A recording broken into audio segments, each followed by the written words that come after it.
इसके लिए बात कर रहा हूं, गर्ल्स के लिए बात नहीं कर रहा अभी। लगता है कि इजैक्यूलेशन में कोई लॉस नहीं है, इसीलिए हम बोलते हैं कि स्पर्म का लॉस कम से कम करना चाहिए, जिसकी वजह से आफ्टर मैरिटल लाइफ बहुत सारी प्रॉब्लम्स आते हैं लोगों को। ठीक है, इसलिए मैं कहता हूं थोड़ा सा कंसेप्ट समझो। एक स्पर्म को मैच्योर होने में बहुत टाइम लगता है। एक आपको उस एनर्जी को यूटिलाइज करना सिखाते हैं कि इस एनर्जी को यहां से बचा करके दूसरे डायरेक्शन में कैसे यूटिलाइज करना है।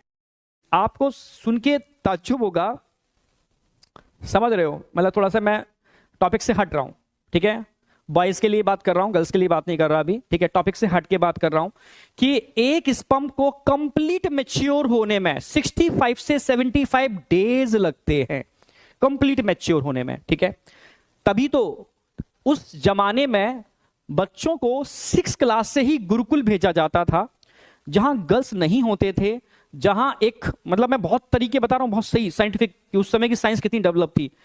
बच्चों के सारे सर के बाल उड़ा दिए जाते थे, यानी फैशन का कोई चक्कर नहीं है। एक चोटी होती थी, फैशन कुछ नहीं रखना है आपको। ठीक है, सिर्फ धोती और वो पहनना है, चोटी रखनी है, कोई बाल नहीं है, कोई फैशन नहीं है, कोई डिस्ट्रिक्शन नहीं है लाइफ में, नो डिस्ट्रिक्शन।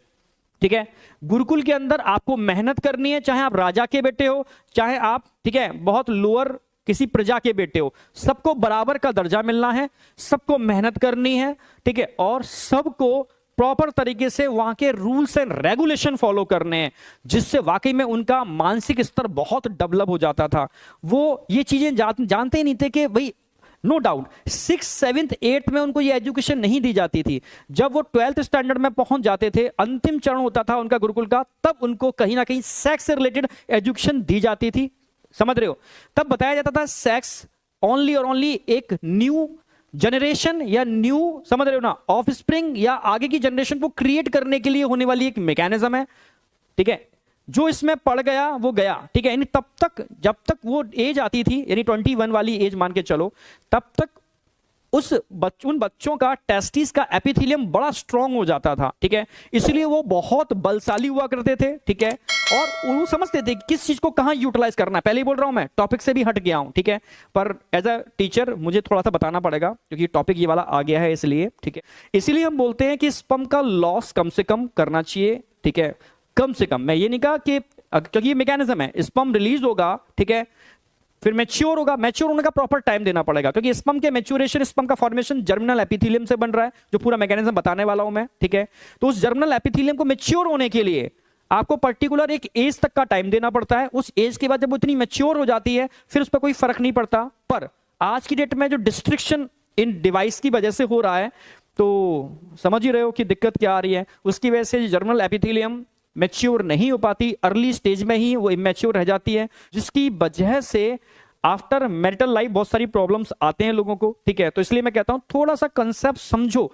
एक स्पर्म को मैच्योर होने में बहुत टाइम लगता है। एक स्पर्म वो सेल है, वंडर सेल कह सकते हो, जो एक लाइफ को जनरेट करती है। ठीक है, एक जिंदगी को बना रही है। लगता है कि इजैक्यूलेशन में कोई लॉस नहीं है।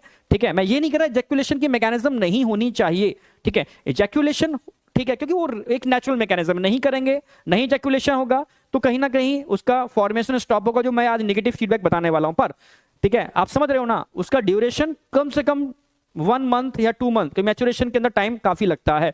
Per day millions gamete mature होते हैं, पर डे सीक्वेंस अगर देखोगे, पर डे मिलियंस मैच्योर हो रहे हैं, तो ऐसी कोई दिक्कत नहीं है। बट फिर भी मैंने समझा दिया कि उस स्पर्म को बनाने में लॉट ऑफ एनर्जी, मैच्योरेशन में लॉट ऑफ एनर्जी और बॉडी का बेस्ट प्रोटीन लगता है, जो एक लाइफ को जनरेट करने के लिए रिस्पॉन्सिबल सेल है।